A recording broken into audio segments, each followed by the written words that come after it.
It's the Deets.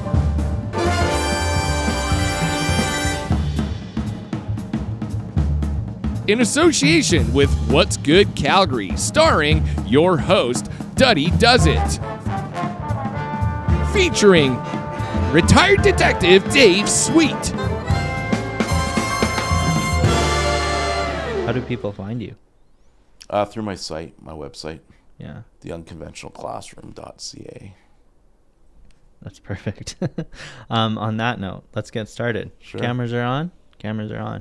Can you introduce yourself to the audience? Sure, yeah. My name's Dave Sweet, and I'm a former detective with the Calgary Police Service. Enjoying retirement since October of last year. Since October. What's changed since then? How fast has it changed for you? Oh, it went from 100 miles an hour down to maybe about 30 or 40 miles an hour. Yeah. It's been good. I had the privilege of serving the citizens of Calgary for almost 25 years. 25 years. Yeah. That's crazy. And the last 15 were in homicide. So it was it was a grind, but it was a good grind, Yeah. How long were you, what all jobs did you do in the 25 years? So I started out just like anybody does, you're a baby policeman running around with a uniform and a police car answering for calls for service. And then from there, it was year 6, I made an application to go get a transfer into the drug unit. So I spent the next 3 years there working as an undercover drug officer in the city. And then from there I was promoted, went to a guns and gangs team for a couple of years, and then ended up finishing my career in homicide. How did you become a police officer? Is it something you always wanted to do growing up? Yeah, it's a great question. It's asked often. Mm-hmm. My answer is, for some people, when they just from little, just as kids, there's something in us that wants to do this as a career. I don't know where it comes from necessarily, but it's just sort of this constant drum or hum that says, hey, this is sort of your calling. This is what you want to do. And it just progresses from there. I mean, I had a little bit more of a nudge because when I was really young, I had a grandfather I didn't know. He was 30 years older than my grandmother. And so I always say, go grandpa, right? So because of the age disparity, of course, he was dead long before I was ever alive or ever born. But my mom had collected a bunch of newspaper articles about him. And what was interesting to me about him was he was a New York City police officer between 1904 and 1914. And so as a kid, looking through some of his old, police memorabilia, I was captivated by this guy I didn't know. And I'd read stories like, there was one article that says, lead cop on a rooftop chase. And for me, as a 6-year-old, sort of what that image conjured up, can you imagine 1904, New York City, the buildings probably weren't that tall. Yeah. Steam rising up in the pale moonlight, and my grandpa in a policeman's cape jumping from rooftop to try and catch a bad guy. Yeah. And I think that is ultimately, it was that kind of vision that led me to follow in his footsteps. So how were you when you were younger? You didn't break any rules or anything? What kind of I think young kid were you? I think we all have our little scrapes and brushes and bumps along the way. Yeah. Sort of part of learning and growing up. But once I got a little bit older and I knew that this was something I was considering or contemplating, of course, I made sure that I had fewer mistakes than I had as a younger version of myself. Yeah, because you see in TV and movies sometimes that people have a rough upbringing or they're bad and then they become police in that way. So I was wondering what you were like. Oh man, I had the best childhood. You know, I was so fortunate to be born into the family I was born into. Of course, you know, when you think about like exactly what you said, there's so many people that aren't, but I wasn't one of those people. I was born into a good upper middle class family. My mom still lives in the same house I grew up in. My dad passed away in March of 2017. So, but grew up with a couple siblings, a brother and a sister, and my dad was a man of science. He was well regarded in his field of paleontology, which is really the study of the flora in and around the time of the Cretaceous period. Oh. And so as a young boy, I was introduced to all these amazing scientists. They would come over on a Sunday afternoon or a Sunday evening and have dinner at our table. And, you know, the guy that talked about dinosaur flatulence, or the guy that believed that dinosaurs evolved from, or birds are an evolution of the dinosaur. You know, these are the people that filled the dinner table in Did my you childhood. think about a career in science?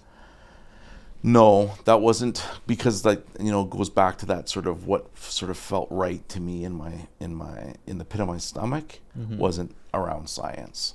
I mean, I was fortunate to be exposed to so many people like that because I learned a lot from them. But, you know, police work is good police work, professional police work is very science-based. You know, it's based on a set of facts. It's based on following evidence, you know, to prove, I guess, an investigative theory. So on some level, I guess I did. Not to date you, but what year did you get started? With the police service? Yeah. I started in 1998. 1998. I was 8. You're 8. There you go. So I was going to ask, kind of related to science, about the technology between then and when you retired, how you've seen it evolve. Oh, yeah, what a great question. Yeah, so really it's evolved a ton. You know, back in, I think it was 1996-ish time frame, it's the first time police ever relied upon DNA to try and solve a crime. And so that was only a couple years prior to me even joining. And so back then, you know, you needed a puddle of it, you know. And now they can collect DNA that you can't see it. You know, if you touch an object, it can pick it up. Beyond that, like, I mean, DNA was a huge advancement, and it built over that 25 years. We're at a point now in the world where through a DNA profile, you can develop a composite picture of what you think your suspect's going to look like, or what the DNA says your suspect's going to look like, to extreme accuracy. It's incredible. And now the newest trend and advancement that way is through genetic genealogy. I'm not sure if you're familiar with like Ancestry and 23andMe and those kind of things. Right. And then being able to access those databases to try and find family members that may be related to your unknown suspect, and then tracking that person through family trees to try and identify it. This has become the secret weapon of cold case offices and units. That's insane. How do the police get access to that? Do they have open access to that? Well, it depends on the, you know, who people have submitted their DNA to, but there is a database in the U.S. that has profiles that they will provide to the police. So they find a DNA match, find family members, and then process of elimination, find a suspect? Yeah, exactly. So, you know, if you submitted your DNA and it had gone down, it was in this database down in the U.S. Unbeknownst to you, you may have an uncle or an aunt or whoever that's committed a crime. Yeah. It will identify that you have a family member in your tree that is related to this crime. So there was a very famous serial killer case down in the U.S. It was sort of the one that led the advance in this way. But I mean, that's one area. When I started, there was no taser. There was we were provided some the pepper spray, the stuff that stings your eyes. We had our sidearm. We had our handcuffs. I think we had a baton. Our flashlights were 3-cell flashlights. What It's about changed a the lot. difference between like everyone has to wear a camera now, and like the feeling towards police and that Well, kind of thing? Yeah, so that's the other thing that really did change over that 25-year period, right? I mean, when I joined, I think the profession of policing, at least in this city, was still, a noble profession. Then we started to see that deteriorate, especially with events that were happening around the world that had nothing to do with us. Yeah. And it became not so noble a profession. But I think the swing is coming back again, where people are recognizing that police do have an important place within the community, and maybe it needs to be redefined a little bit. But I do think that the swing is coming back. We can see there's some experiments that have happened in cities that we've all loved, where things have gone completely awry. Seattle being one of them. There's also a difference between photo radar and a murder investigation too. Oh, so everyone's mad about getting a parking ticket, but sure. But what we're seeing now is you're seeing what happens when there's been complete and total depolicing, and how whole entire areas of a community can be kind of almost overrun and put into a state of anarchy. Yeah, and it did not work out in Seattle there. Seattle's a really great example. Yeah. Yeah. Also, what about the criminals, like their evolution? Yes. Well, again, I think, I mean,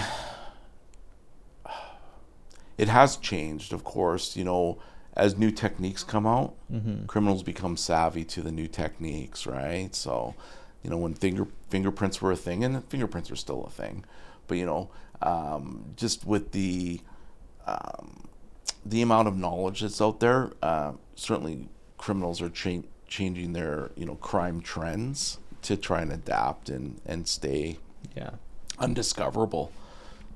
Yeah, probably. What about with drugs? Like hiding it, getting it here, and the whole system. Well, it's just there's always, like, if there's I don't know that it's ever really changed, though. I think what happens is that when some sort of a check and balance is put in place, there will be people out there that will do their very, very best to figure out a way around that check and balance. Yeah. And so whether it's around drug distribution models or, back in the days of Capone, I mean, they were using tunnels under the ground to come across the border with Canadian whiskey. So, it's always been there, right? Yeah. And then once they detect the tunnels, then maybe they figure out they're going to put things on chuck wagons, for example. I'm curious to know if the whichever level of criminal, they watch the shows, the documentaries, and they think they can outsmart it or learn techniques from those. Yeah, I mean, I think that's definitely possible. I think that's why it's also prudent, like, for myself and others that have been in a career of service and have been exposed to a lot of those techniques. Some of the things the police do, I think it's still important even once you've retired, not to spread it around and share it.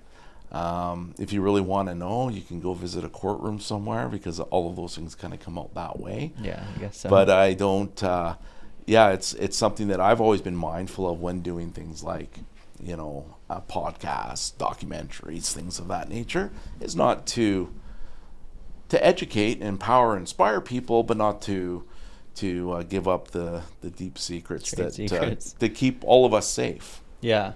You said you were undercover for a while. How long were you undercover, and what does that consist of? So I was an undercover police officer since 2004 to 2007 is sort of the time frame that I was in there.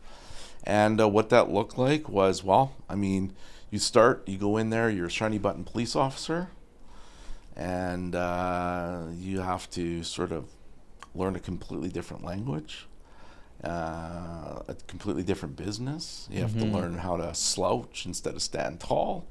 You have to slowly evolve into a person that can kind of fit into a number of different situations.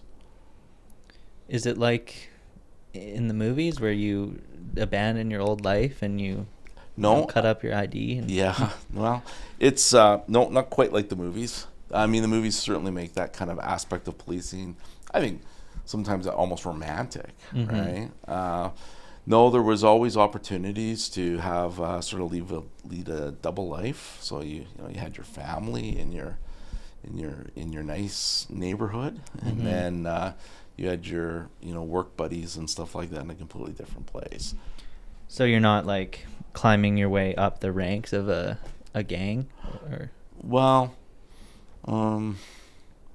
like in the drug world, of course, it's all based around connections, and so I mean, slowly as you move through a community, you do have the opportunity to meet people sort of on different levels or hierarchies, I guess, through that. But I mean, that is the intention. Yeah. So were you ever in some like seriously dangerous situations undercover? I never in my time, in my whole entire policing career, I don't think I ever lived with more daily fear and anxiety as I did back then. And it was crazy. In the city at that time, in that time frame, we were in the midst of a major gang war. There was young men on two sides indiscriminately killing each other, and on occasion also killing innocent people. And it was all a battle. I don't know if anybody even knows how it all began, but it was certainly a battle over the lucrative drug trade that was occurring in the city, and at that time was almost strictly cocaine. There wasn't any of this fentanyl and methamphetamine and all this other garbage that's out there now.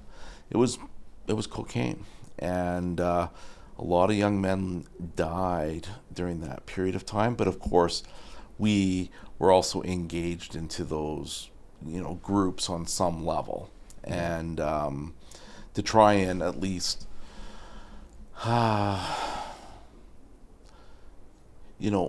maybe take somebody out of the mix for a little bit or out of the fold is almost like saving their lives, to be honest. But by doing that, you're also putting yourself into some really jeopardous situations where there was, we called them gun ships, but you had these gun ships rolling around all over the place, and you didn't want to be in the wrong guy's car at the right time, because things could go really, really bad for you.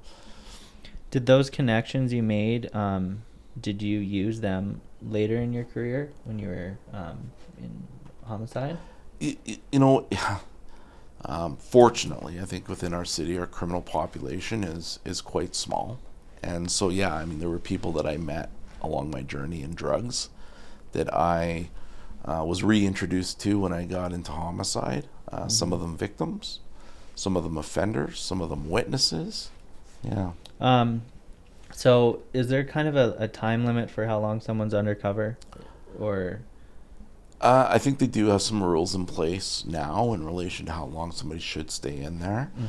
For me, I think I really was enjoying it in there, and I suspect somebody out there said, "Oh, you know what? He really enjoys it in here, and we should give him a new opportunity." Yeah. So it was a really bizarre experience because actually, this is, we walk by people all the time. Or we're sitting at the intersection and somebody comes up to us and is wanting to give us, wants us to give them money or whatever. And we all think to ourselves, why can't this person just get a job?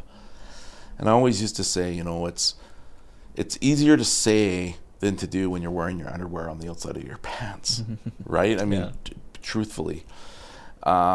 And the other thing that I know is that, for me, I was able to kind of take off the mask and go back to normal life. A lot of people can't do that.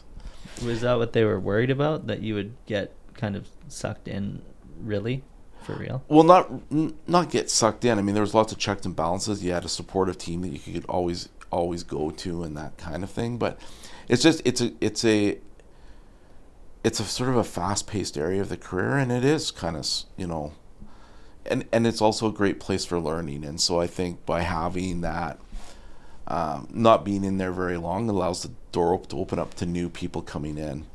But one of the things that shocked me about that experience, and if you decide you're going to grow your hair out tomorrow It's going to take a certain period of time to do, 6 months, whatever it is, right?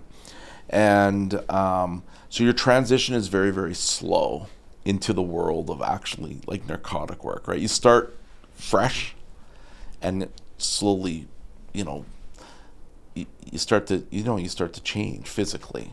But that change you don't see because it's like watching a puppy grow. Like one day you just wake up and find yourself a dog, Yeah. And for myself, I knew that I had become a dog when I could walk down the street and I heard all the nice people in their cars clicking the locks to make sure the door was locked. And then I knew I kind of had arrived at the place that I was going to be.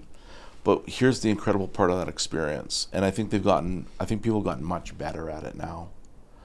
On a Friday afternoon, you're doing that, and then you're told on Monday or Tuesday or a week later, you're going to be moving to a project team, as an investigator, targeting a really, really violent street gang. You just report here with your suit and your tie and all those kinds of things. Why that's amazing, and what always surprised me about that experience is it took a few years to develop that look, and in 25 minutes in the bathroom, it's gone. Really? Well, your face is shaved. Yeah. How long does it take you to shave your face? Yeah, and what about your posture and your language? Well, some of that didn't change, but your look did. Yeah. And this is where it got really weird. Now I'm walking down the street, instead of people hitting their car doors, guess what they're doing? They're coming up and saying, "Excuse me, sir, do you know how to get to Banker Hall?" The very first time that happened to me, it tripped me up. It was in the very first week that I was back into sort of the civilian life, looking like, majority of people look like. And the whole world that sort of slowly, because as I was changing, the world was also sort of pulling away from me, right? And then all of a sudden, boom, it's back. And that was crazy for me. It was a real mind, like that really tripped up my mind.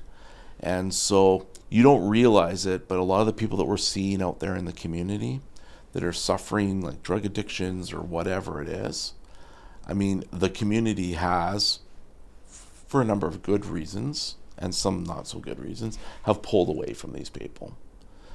And they probably will never get the opportunity to have that snap that I did, right? Yeah. But it really spoke to me about how difficult it actually is in the world when you're not seen and you're ignored. Right. That's heavy. I didn't expect that. So how long did you were you like a hybrid of the two people after that, or did you eventually lose all of that? Yeah, it's funny. Like the guys at work, they used to, if I started to get kind of a little bit gruff or grumpy or whatever, I was always, my name back then was Ricky. Oh. So they'll be always like, "Oh, Ricky." Yeah, and they'll Ricky. call me Ricky, yeah. Oh, Ricky showed up to work today. Yeah. And so, there was an aspect that, always stayed. Yeah, for sure. I mean, what I carried with it from that whole experience was humility. Humility from that one. And I'm not necessarily the most humble person in the world, but I understand and I have humility towards the disadvantaged and the downtrodden, which allowed me, once I got into a place like Homicide, to be able to sit in a chair and chew the fat with anybody. I was going to ask, did that help you after that get in their mind, like, because you've been kind of experienced what they experienced? Yeah, I think so. I think that it did. I think that it gives you a very good understanding of the things that people can do that are like weird in the criminal world, and that they'll notice it, that they'll see that we wouldn't necessarily know, ourselves observe. And so as an investigator, I just made sure that I didn't do weird stuff that was going to, maybe reveal my investigation too early to a bad guy or things of that nature. So I learned a lot about how bad the guys thought, but I also was able to sit and talk to anybody. Mm-hmm. So what about, did you interrogate a lot of people? Or whatever you might call it? Yeah, so interrogation, interviewed, I tried to sort of count it up. I've probably spent about 10,000 hours in an interview suite, whether Wow. it was with a victim or a witness or a suspect. The early part of in drugs, of course, you can interview anybody. I mean, other than, you're sitting having a beer with a guy, Mm-hmm. and you're just shooting the breeze, right? That's not really an interview. That was just rapport building, I guess. Yeah. And then, but I started getting kind of more involved in the interview process back in when I started being more involved in the guns and gangs investigations. And then it really picked up once I got into homicide, with the last few years being called on to do a lot of different suspect interviews with different people. Did it help you being able to speak how they speak and connect with them in that way? Yeah, I mean, I think so. I just think you develop a certain amount of empathy. One of the greatest aha moments I ever had in my policing career, and it's something, your listeners, your viewers, they can all kind of, it can take this away from this, is huge. Empathy is such an important, valued skill. And I think that in interviews, when you've had an experience where a community has sort of slowly shut you out and then brought you back in, you can really empathize with the people that are in plight, or in crisis on some level. And that empathy goes a long way to building connection. There's Breanne Brown, who's I think she has a podcast now, but she's certainly a well thought of public speaker. I believe she's a psychologist. She talks a lot about empathy and sympathy. And one of the things she's always said, which I always loved, was that empathy is connecting. Sympathy is disconnecting or separating. And so if you want to connect with people, you need to be empathetic to them, which means that you have to be willing to open your own self up to be vulnerable, so that person can share their experience with you. And that was that. Once I learned that and how different those two things are, my life and my ability to connect to people completely changed. Do you do a course or you public speak on this? I do. Yeah, that's one of the things I do. So what other professions can this be applied to? Well, I think if you learn the concept of empathy, you can apply it in every aspect of your life. Yeah. And I actually think that they're relationship savers. Yeah. I had a guy. He came in. I was doing a workshop a while back, and we talked about this. And then over the lunch hour, he had talked to his wife, and she had said to him, I'm feeling really frustrated right now. Like, the baby's so colicky, and I can't get anything done, and it's just up and down. And he just heard that. Most of us, we would say, what would we say in that situation? We'd say, I'm sorry that that's happening. Yeah. As soon as you lead with I am sorry, you're creating a sympathetic response. Remember, sympathy is disconnecting. Empathy is connecting. Instead of saying I'm sorry, for him to be able to say something more like along the lines of, I hear what you're saying.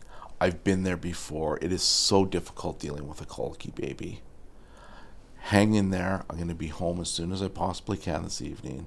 Give you the much needed break you you deserve, and we can talk, when I get home.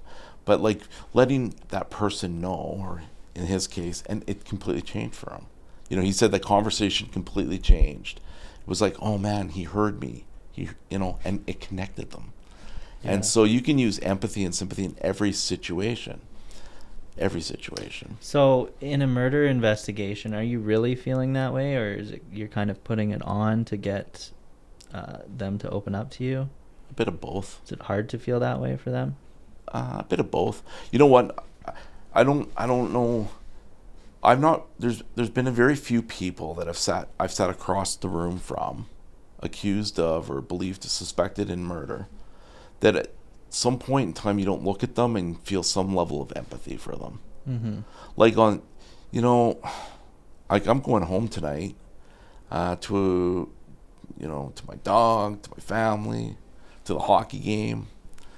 And, I'm looking at a 20-year-old kid who's just made a terrible decision, thrust a knife into somebody else, and he's not going home, right?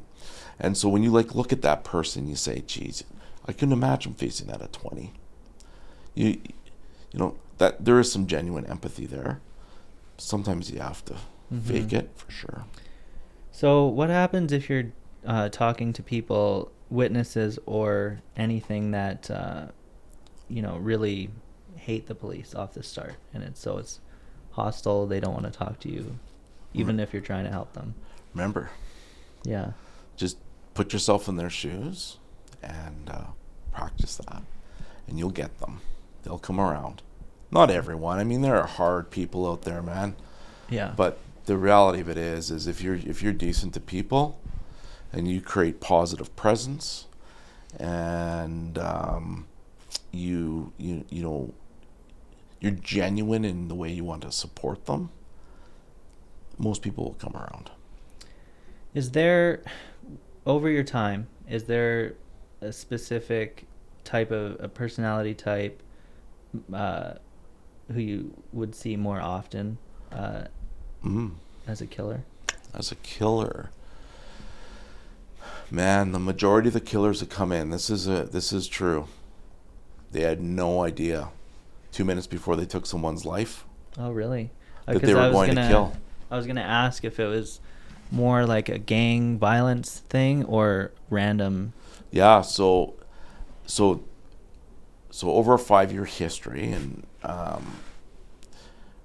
so if I was to say, homicides are, most people would say drug-related, gang-related. Yeah. Over a 5-year average in our community, the number one motivation for homicide is something called a deadly confrontation. What's a deadly confrontation? It's when two people get into a fight and one person ends up taking another person's life, and it happens in a blink of an eye. And so, a good example of it would be, and this is a case that we actually had happen that was tragic, but, there's two groups out at the bar having a good time. One of the members in one group goes and grabs a baseball hat from the kid in the other group, puts it on his head, and the kid takes that as a sign of disrespect, pulls out a gun, and murders a prominent athlete in the city. Just like that. 2 minutes before that happened, that kid had no idea that he was about ready to pull out the gun that he had brought to the bar that night and shoot that man. And that man certainly didn't know that taking that hat was going to cost him his life. Yeah. Those are deadly confrontations, He did bring a gun. He did bring a gun. Yeah. But did he know he was going to use it?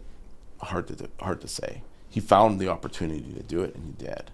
Right? But we can see it all the time with knife fights. It doesn't matter what it is, right? So that's the number one motivation for murder here, is these what I call deadly confrontations. That's sort of what they're labeled. The number two is a poor indictment on our community. You know what it is? I do not. Domestic intimate partner violence. Oh. Intimate partner violence has become one of the biggest issues. 5-6 years ago, a woman was killed in Canada every 5 to 6 days by an intimate partner. The latest statistic from 2022 might be to 2023. I'd have to fact check that. 1 in every 48 hours, a woman or a girl is killed in Canada now. And this is the second reason for why homicides happen. Guns and drugs, 3 and 4. Was that domestic violence thing have to do with COVID and everyone being stuck in the house together? I don't know. I don't know what it is. I think what has happened is there's just been a deterioration of our civility towards one another. And I think a big part of it has to do with, here's the reality. People may not like to hear this, but this is the truth. 85% of abusers are men. And so what's happening is I think what's happened is we started to, as men, brush off comments that should be concerning, right? Yeah. And by doing that, you know, we are ourselves not speaking to our sons. We're not showing our children what healthy relationships look like.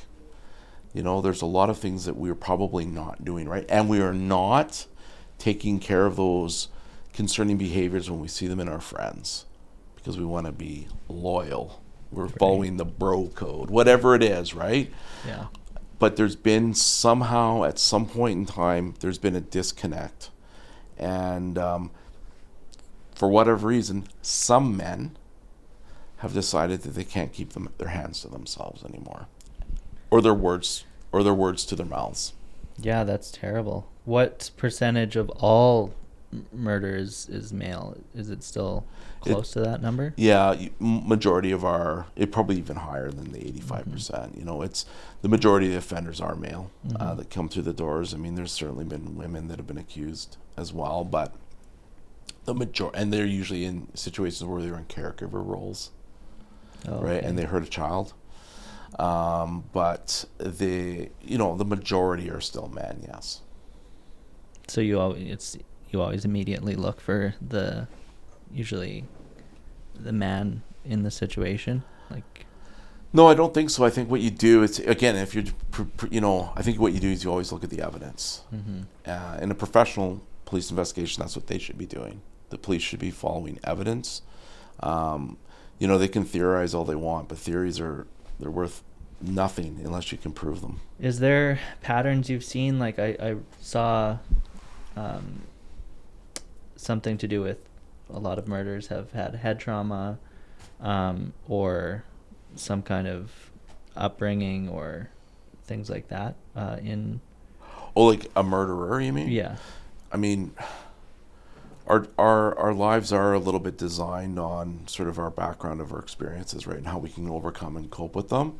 Certainly if you've grown, I think people would say if you grew up in a family of violence that you're likely to be more inclined to be violent.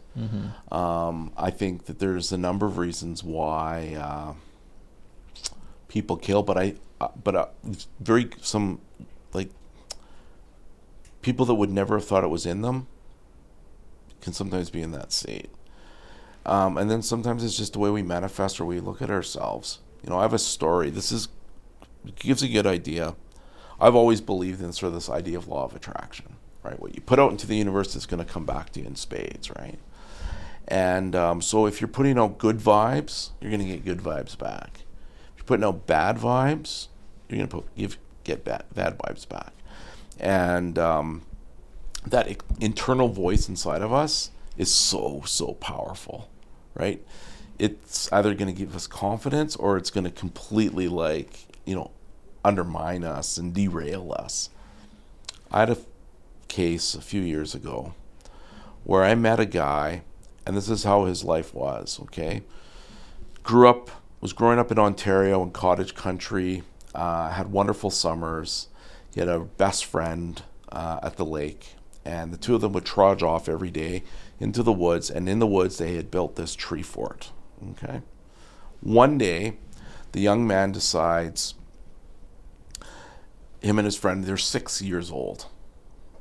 They go back to the tree fort. This time one of them brings a book of matches, okay? And while they're in the tree fort, the match is struck, and the tree fort catches on fire, and he gets out, and his friend doesn't. His friend burns in the fire.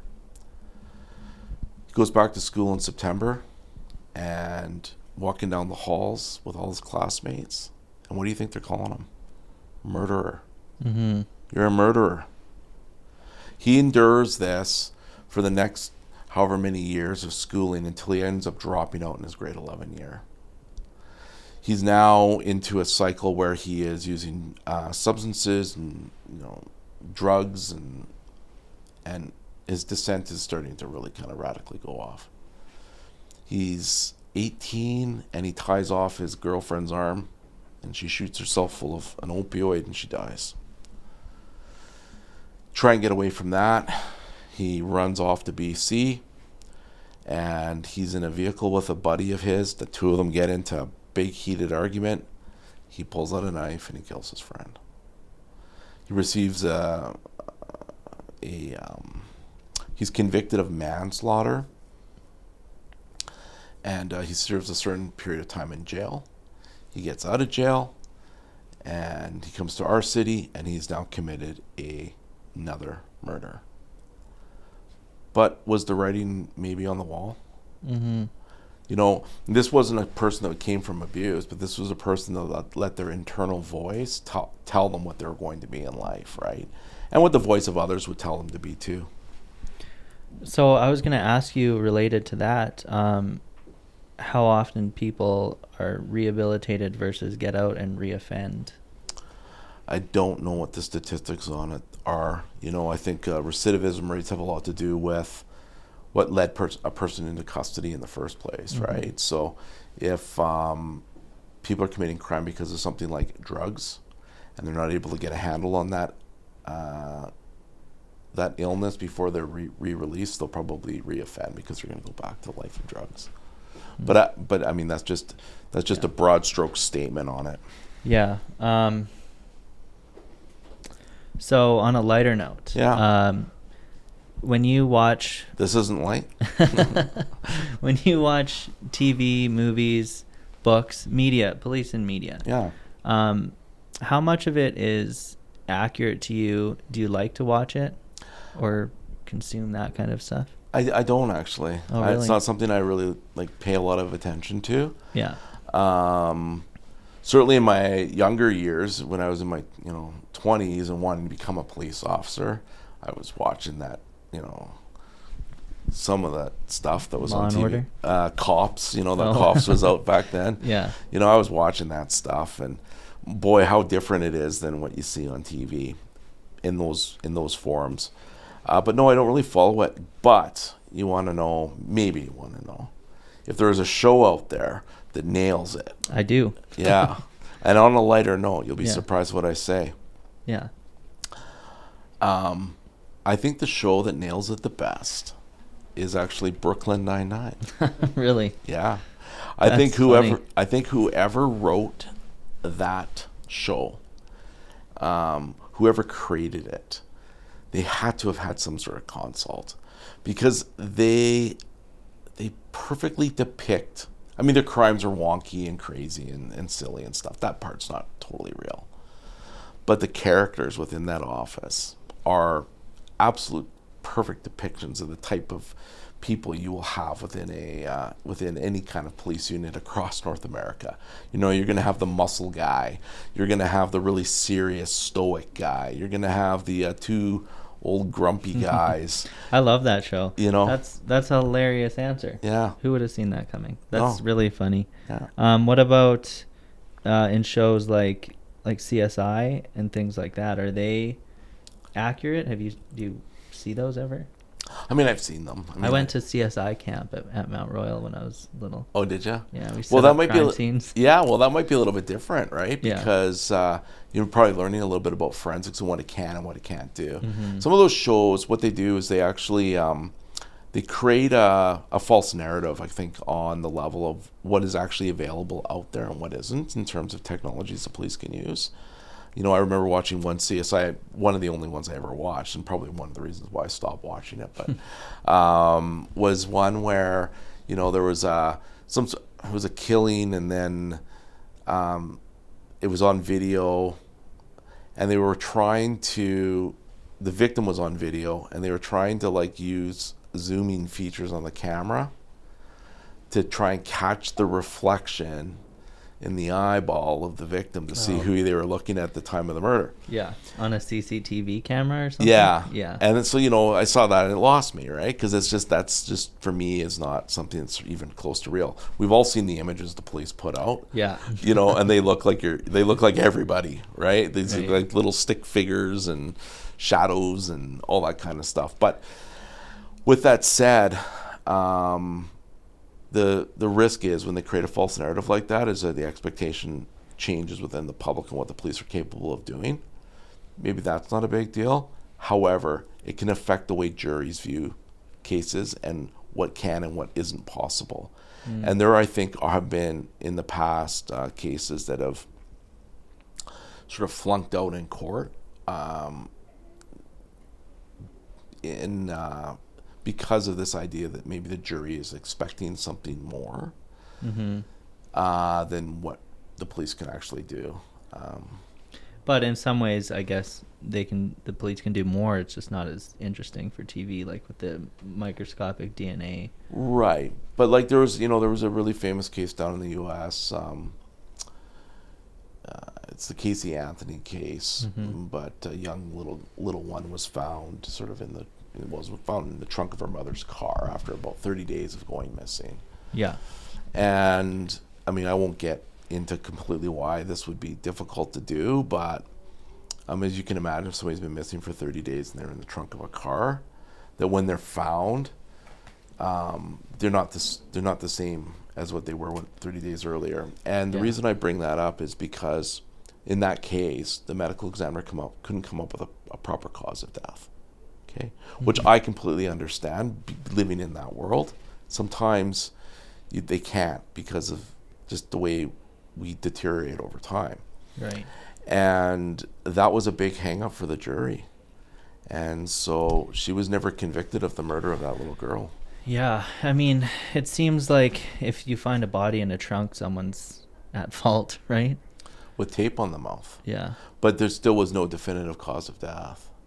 And so that was something that tripped up, and I think that maybe I'm speaking for, completely out of my butt right now because I don't know exactly what was going on in the mind of the jury. But I would imagine there were some people on the jury who thought, how, with all of this technology and all of the things I've seen on TV, can the medical examiner or the coroner not tell me how this little girl died? From what you know, is it different in the States compared to here? A lot of different legal things going on? Yeah, it is different for sure. I mean, the States they have a gun crisis, right? Here in Calgary, it was only within the last few years that the gun began to outpace the knife as the number one weapon of choice for a murderer. So I guess we're in a bit of a gun crisis here now too. However, I don't think, depending on the agency down there, but they have a lot of agencies in a very small jurisdictional area. If you go into a place like California, I think they have 5 or 6 different agencies that could be working in and around the area of Los Angeles. Compensation for police officers is quite a bit different between the U.S. and the Canadian model, which might mean that you're not always attracting the same quality of applicants. And I think training standards are change a lot as well. With that said, I've met some incredible investigators from the Americas that I thought really exemplified what I think all police officers should be, which are servants to the community. Do you if you don't watch the TV shows, do you watch docuseries, documentaries on true crime kind of thing? I just don't. I lived true crime for a long time. And so my mind was not occupied with that. Like, what am I going to watch tonight? I'm going to watch the hockey game. We're in the playoffs, It's like work, basically. Yeah. I was going to ask if you try to figure it out while you're watching. But Oh, I see, yeah. I will tell you, again, sometimes when you watch some of the more what would they be, almost live or the real, the actual footage of certain things. I have sometimes watched some of those and thought, geez, that wouldn't be what was going on up here, right? Or that statement's no good. Or, boy, that evidence is a little bit short of a full load to get somebody convicted in Canada.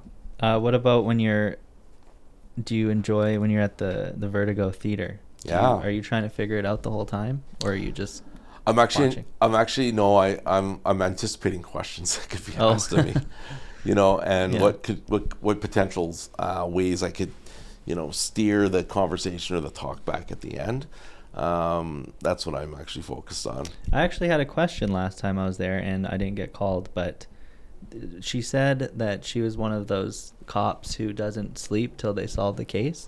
And I was going to ask if you were like that, if you were one of those. So, yeah, it depended, I think, at different phases and stages of my career. I was probably more like that. And then as I kind of started getting into the twilight of my career, maybe not so much. It's not that I got better at not having to like always like deal with it in the back of my brain, but it was always there. You know, inevitably especially when you're working on something that was sort of new, there's a certain amount of excitement that comes as a result of that. And, you know, yeah, you would sit at home, I guess, and, you know, turn it over in your brain or think about like what your next strategies and stuff like that are going to be. But yeah, it was more so sort of the midway point of my career than near the end. How many of these investigations are short versus long, like closed, pretty quickly, versus long, drawn out, or you never solve? Yeah, so it goes right back to like the number one motivation for murder in Calgary, deadly confrontation. So most of them are pretty short, quick, and easy. Yeah, and so it's not rocket science. Yeah. And why isn't it rocket science? Well, let's just do like a little analogy. You and I are here today doing your podcast, right? And while we're doing it, we're not aware of it, but somebody else involved in the podcast is getting angrier and angrier about what we're talking about, okay? Yeah.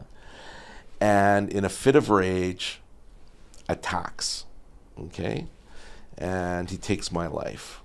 Yeah. Well, he didn't know he didn't know that he was going to be triggered when he started watching this podcast to a point where he's going to take my life. So what didn't he prepare for before that happened? The cameras at the front of the building when you walk in, the parking tag that he had to purchase when he parked his vehicle to come into the building. He probably messaged a friend or a wife or a girlfriend saying, "Hey, I'm doing this podcast this morning." Yeah. All of the evidence that we need to put him here is already existing. And it was just because something snapped in his brain that caused him to, fulfill my fate, essentially. So it's quick, it's easy, and the evidence is always there. The ones that are more difficult are the ones that are more planned and premeditated, for sure. How many of those are there? Well, those I think would fall into sort of that more of that organized crime, gang type motivations. And, there's half a dozen or so a year, maybe. Over your career, you handled 600, was it murders or over 600 murders or deaths? No, just 600 deaths, like was involved in some way, shape, or form in the investigation of about 600 deaths. And so we didn't just investigate murders, we also investigated deaths where the medical examiner thought, you know what? This needs a little bit more, a second look. This needs a little bit more of a detailed examination to make sure that this isn't a case where someone took another person's life. When we die, we can die in a variety of different ways. And sometimes the way we die can look off until there's some more investigation that kind of occurs to be able to sort of bring it home and know, is this a homicide or is this an accident, a suicide, or a natural passing? Did that happen often where they caught stuff and turns out it was a homicide? No, what happened the other way? Usually suspicious deaths, if we came out, we looked at them, we did our investigation into them. More often than not, they didn't fall into the category of murder, but we had to go through the process of. But there were certainly cases that did. Yeah. What about when something happens like that, an altercation, someone ends up dying? Do you see people use loopholes like temporary insanity and things like that and get away with it? No, not really. I mean, have there been applications made to a court in cases that I've been involved in where somebody's made an application that this person's not criminally responsible because of something that's been going on with a mental illness? I was thinking also if they're on drugs or alcohol, if they can use that. And not really, no. Okay. No, it's not. It's sort of frowned upon. Yeah. I mean, it might speak to other, without being a lawyer. I mean, somebody has a law background will be able to speak better on that, but it might go towards intent. Like if whether or not a person was, because of their state of inebriation or intoxication, they may not be able to maybe prove the intent to kill was there. Potentially, I guess, but typically it's not a factor. And unfortunately for the accused person, they're usually not intoxicated when we catch up to them. Right. So it becomes sort of like prove that you were. Has it happened to you where someone's guilty and they've walked away? No. That's good. Yeah. No. That's good. So your book that's out. Yeah. What do you talk about in your book? And you have a second book coming out? I do, yeah. Is that a follow-up, or is it completely different? A follow-up and a little bit different. So my first book was re-released last year through Stark Publishing, and it's called Skeletons in My Closet, 101 Lessons from a Homicide Detective. And really, it was such a privilege to serve the community, serve the families that I met along the way. And by doing that, I learned a lot of things. And so the first book's all about the things I learned as a police officer in the city, that I hope some of those takeaways might resonate with the reader. And so that's what that first book is about. The second book is called Undaunted, and it's coming out very, very soon, within the next few weeks. And it is the story of courage and the virtues that make people great, awesome, people that we should look up to and say, you know what, you're a pretty fantastic person for these reasons. And so the first book is more of a memoir style. The second book has a bit of a memoir piece to it, but it's more about what I saw and the incredible people I met. And I want to introduce people to those individuals because their stories can really, I think they can elevate us. Yeah, those sound like good reads. So that's what you do with your time now, and you also so I have consult? I'm consulting, yeah. And I run workshops and training. I have a workshop that's very popular right now called Courageous Leadership, where I talk about some of the things that I think courageous leaders have. Again, with the idea of sort of sharing it to inspire and empower people. One of my favorite workshops I do for more of the corporate side of things is called How to Sell a Life Sentence. Yeah. And it's taking those experiences I learned in the interview room and how I was able to break down some of those barriers that you talked about earlier. Like how do you deal with a difficult person, right? And get them to buy something you're selling. In my case, I was always giving the person the opportunity to tell their side of the story. So you're selling them confession, their confession? An opportunity to tell their side of the story. Oh, yeah. Okay. And by doing that, it will no doubt secure them potentially a sentence of life in jail. But they buy it. And how that happens is something I talk about at one of those workshops. I have a workshop on project management. There's a variety of different offerings that I cover off. The company or my business is called The Unconventional Classroom, and so I can be found at theunconventionalclassroom.ca. And I'm also really excited to be releasing my very own podcast. Share the space with you a little bit. Yeah. You stay busy. So you how many hours were you working before as a homicide detective, or all of them? Is that why you like to stay busy like this? Well, no. Well, maybe a little bit has to do with that.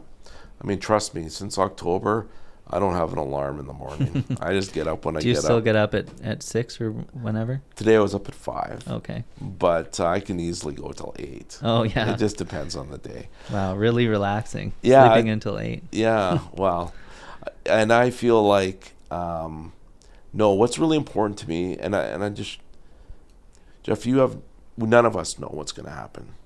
Yeah. And, although we believe that today is going to be a promise to us, nobody made that promise. Mm-hmm. It could end in the next 5 minutes, it could end in the next 5 hours, or it could end in the next 50 years. I don't know when it's going to end. And so I keep busy because I want to do my very, very best to have a measurable impact, continue to have an impact in my community. I volunteer. I'm a very, very strong advocate around the issue around intimate partner violence. I do that volunteering through a program called a charitable organization called Gems for Gems. We just very recently put our very first safe surrender site into the new Children's Cottage here in Calgary.